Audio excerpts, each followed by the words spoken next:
દાંતીવાડા ઓઢવા ગામમાં કાયદો ધ્વસ્ત, સરપંચ પતિ જારમાં બંદૂકથી ફાયરિંગ, વિડીયો વાયરલ। બનાસકાંઠા જિલ્લાના દાંતીવાડા તાલુકાના ઓઢવા ગામમાં કાયદો અને વ્યવસ્થાની ગંભીર ચિંતાને ચેતે મુકતી ઘટના સામે આવી છે।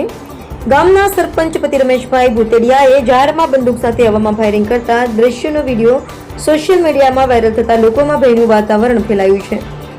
પોલીસની આંખ સામે અને તંત્રના કડક નિયમો હોવા છતાં ગામના સરપંચનો પતિ ગન કલ્ચરને ખુલ્લેઆમ પ્રોત્સાહન આપતો વિડીયો વાયરલ થયો ગંભીર સવાલ ઉભો કરે છે। પીડિત મુકેશ ચૌધરીએ દાંતીવાડા પોલીસ સ્ટેશનમાં ફરિયાદ નોંધાવી છે। તેમાં જણાવ્યું છે કે સરપંચ પતિ અને તેના સમર્થકોએ હુમલો કરી 2 લોકોને ઇજાગ્રસ્ત કર્યા છે, છતાં પણ આજ દિન સુધી આરોપીઓને કડક સજા કેમ નહીં એવો સવાલ ગ્રામજનો ઉઠાવી રહ્યા છે। આ બનાવે ફરી એકવાર સ્પષ્ટ કર્યું છે કે ગ્રામ્ય રાજકારણની રંજીશો હિંસક સ્વરૂપ ધારણ કરી રહી છે। જો કાયદો વ્યવસ્થા જાળવનાર તંત્ર આવા બનાવોમાં કડક કાર્યવાહી નહીં કરે તો ભવિષ્યમાં મોટી જાનહાની થવાની શક્યતા છે।